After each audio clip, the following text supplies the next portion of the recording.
Whoa! I guess this makes this JarvieShow number 9.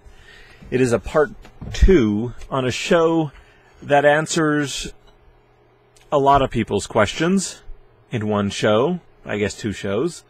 The question of, well, a lot of people were asking, what kind of camera do you use? I want to be a photographer. There's a lot of people have been saying that, and so I'm kind of answering all in one. So if you have not seen JarvieShow number 8, or episode 1 of this 2-part series, I suggest watching that first because I go over some pretty important things.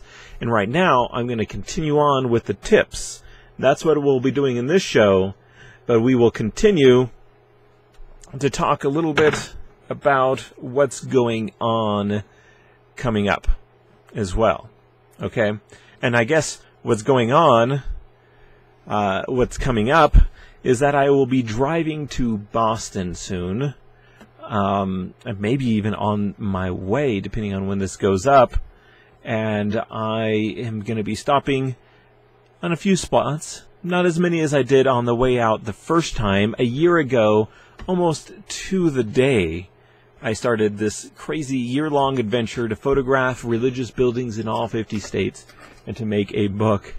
And the dog wants back in, Bronx. I am at my friend's house, Shay Carl, and his brother has a dog, and he was in here. It was really cute, but he's been chasing one too many skunks, so ignore that noise. And you also may hear the sound of rain. It's raining outside. It's always very pleasant, actually. And actually, for that reason, I had this sitting out there, because there's a small, tiny drip that I just haven't had time to fix. And it's not really a big deal unless it rains nonstop. That's a little bit about my life, living in an Airstream. How do you feel about that? Okay, and what else is in the news? As you may have heard in the previous episode, I have soft released my account on Patreon. Patreon. Patreon.com. The dog wants in. And that's patreon.com/JARVIE, where you can go and support me as I go out and photograph and share stories. I mean, I'm going to go out and photograph anyways, so it's not like you really have to support me, but I can do pretty interesting things with your support, and I can give back as much or more value than you put in. You know, that's my commitment there. And then I can do different types of photo shoots. They don't even have to necessarily pay, you know. Otherwise, it may just be a lot of wedding stuff. But don't we enjoy doing all this landscape and going and taking pictures of... I'm not asking Schaefer for anything. You know, I'm here because it's enjoyable. I've been having fun spending time with his family. It's great. He definitely has a lot of influence on Instagram, so I've met a lot of new people on Instagram, and maybe that's where you're coming in from and joining in. So I'm thankful for that, and I get to do fun things like that with your support and plan these big, fun, exciting projects coming up. All in the meanwhile, doing these shows, doing some photo stories, taking pictures and putting in stories. I'm not doing that at the moment because we have a large topic ahead of us that we've already covered in one show, and we are starting it off with the second half of the tips. Where did we leave off? Here's my list down here. I had challenged everyone listening, everyone that was getting into photography. I had challenged them to always do a follow-up second shot. So they take the picture over here, click, click, and they got to take a picture over here, you know. So you always got to do something a little bit different. Change up the settings. Go high, go low, go to sides, go in closer, go back farther, step back a bit, take in a different shot, so that you are challenging yourself, doing something a little bit different. I like that, and I think you should too. You know, so one of my tips is to take a bunch of pictures. I think that will help. Learn to edit. let me give you a little spiel about this, especially if you're new into photography. You've got a camera. There's my camera. We take a picture, click, and on the back on the screen, what you are seeing is essentially an edited picture. It's a JPEG. The edit on there, it may be a very generic edit. Is a raw picture. Raw, you don't even need to know what that means, but the camera records in a format that really isn't a necessarily visual format. Oversimplification. So we put it into a JPEG, and you put a little bit of sharpness, a little bit of contrast, a little bit of tweaking of the colors, perhaps, and that JPEG is essentially edited. I guess the edit is done by some guy working at a factory in Japan or something like that. He chose a generic edit, a generic look to this picture, and you can choose to accept that look as what you want to use, or you can do your own thing. You can create your own look. You can adapt, put your own look on top of his, or adapt his, or use this, what they call raw format, and just completely do your own. Or you can go into the camera settings and change the contrast, the saturation, the tint, and a bunch of different things. You can't change everything. You can't put a vignette and stuff like that on most of these cameras. So I'm encouraging you to not just edit for the sake of edit and do crazy things. You don't have to do crazy things. Just go in and do a few great things that will improve the picture. Put your look on it, or if you don't have one, what I do on my pictures is dodge and burn. Lighten areas that need to be lightened, and darken areas, like especially the outskirts, you know. And I do it very painter-like, you know, like a little bit here, a little bit here, a little bit here. Or some people just do like an auto vignette type thing where you just hit a button and it like vignettes it. And we are a little bit used to this, like on Instagram and some of these other mobile phone apps that you edit. Good examples. I use Lightroom, and you can do a little bit more, and it doesn't have to be flashy. We learn flashiness from some of these mobile phone editing platforms. You don't have to do flashy. Very subtle edits. I do maybe not as subtle colors. They are pretty strong colors, but they're still they're on the borderline. If I went further, it would be too much. People would they would look at it and really notice it. I don't want people to notice my edits. And we're going a little bit further into that realm. I wanted it to stay with generic, easy tips. I hope you didn't get too confused from going down far into that rabbit hole, or I hope you enjoyed learning a little bit more substance to that. I do want to do more videos specific to photographers. They aren't good. This is not necessarily what the channel is about, so maybe I'll keep them unlisted and give them to those that are part of the Patreon system that I've got going on. I'll maybe share some of that stuff with them, especially the photo club that I am doing through Patreon. All right, so focus. Spend a lot of your time on focusing on getting in focus pictures. So focus on being in focus. Learn everything you can about how to take in focus pictures. If you want to get into photography, that's a huge tip. That's the first thing you should really be challenging yourself to do.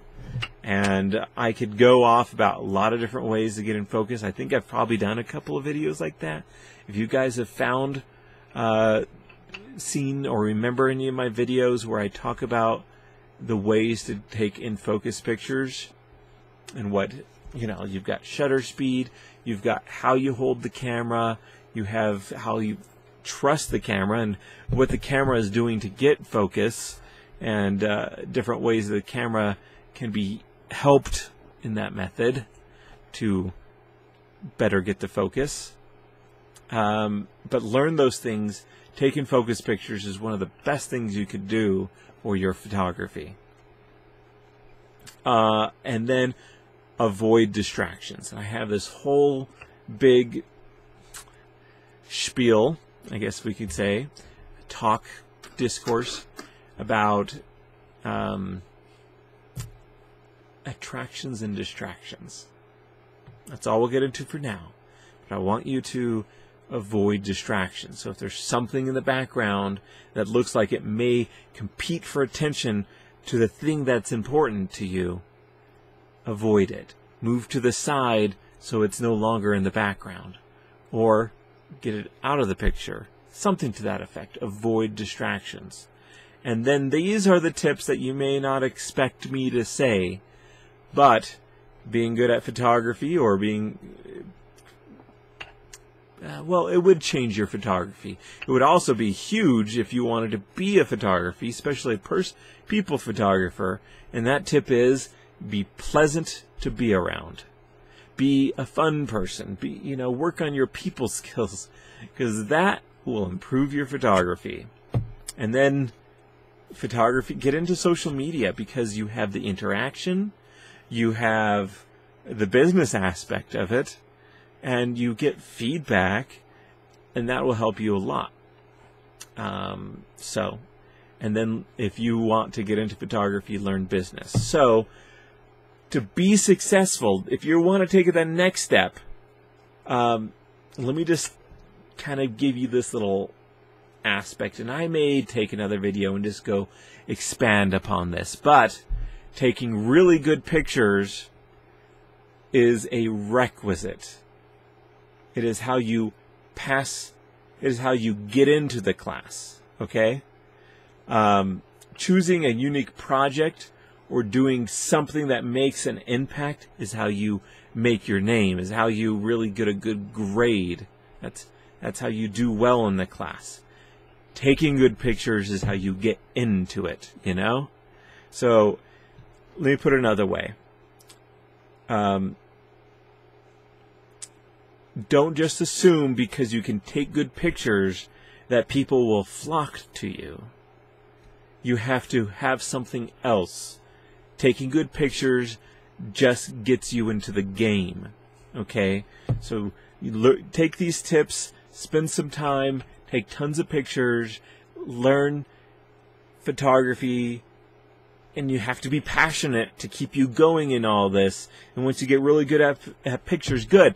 Now you're in the game. It's not made. You're not just like, okay, now I set up shop and everyone come to me. That's how you start. But you need to be good at business, or at least have some unique ideas to use your photography with. Do some outstanding project that will impress people, or people that will be on board with you, or business if you want to do wedding or people photography, it's people skills or business or both. Okay, so those are some of my tips. If you guys like this tips thing, I'll do some more and put up an unlisted video or share it on somewhere on Instagram or on Patreon for you guys to use. Yes, I am going to be mentioning Patreon a lot because that's where I'm going to do most of my photographer specific. All of what I do is photography, but for photographers, since that's just a small portion of the people watching. Most of the people just like looking at the good pictures and hearing a good story. Anyway, what else can I mention here before we sign off for the second part? Because, I like to ramble on. And that was the gist of what I had to say for those getting into photography. I'm not a short-winded. I'm long-winded. And I do want to meet up with some of you guys that are watching. Any of you, just, let me know where you're at. Maybe there's opportunities to do lunches or dinners or meetups when there's a few of you. Especially want to get to know everyone that's that gets involved with Patreon, because to me that's like I am putting $1 down to say that I really believe in what you're doing, and I want to meet with those people. I want to get to know them, follow what they're doing on Facebook, and interact a bunch and help them out. All right, that's it for now. I really do appreciate everyone that's been joining me on Instagram. It's fun to have the numbers, but I mean, I've had huge numbers in other places. On Instagram, though, you guys are so nice. The compliments and it keeps me going. It makes me excited to post more there, to share my stories, to share my good pictures. It really does. Everything that you say, all the comments, I've read them all, and I appreciate them. Yeah, keeps me going. It's a wonderful little system there that they've got going on. A lot of photographers I know don't use it because it's like, oh, square and just on your mobile phone. But I've started to put my really good pictures on there and share what I've been doing, and I'm happy. You know, the 20,000 people on there comment and respond more than the 300,000 on other places. And I will still use the other places because they all serve their purpose, and I guess I'm just addicted to social media, so yeah. All right, that's enough rambling. I hope you enjoyed it. This is me, you know. I'm not quick and short little snippets, and this isn't like going to be so polished edit, you know, shortened down to just the tips. But there's got to be a time when I say goodbye, and that should be now. Okay, I'll miss you till the next time. I mean, go Scotland.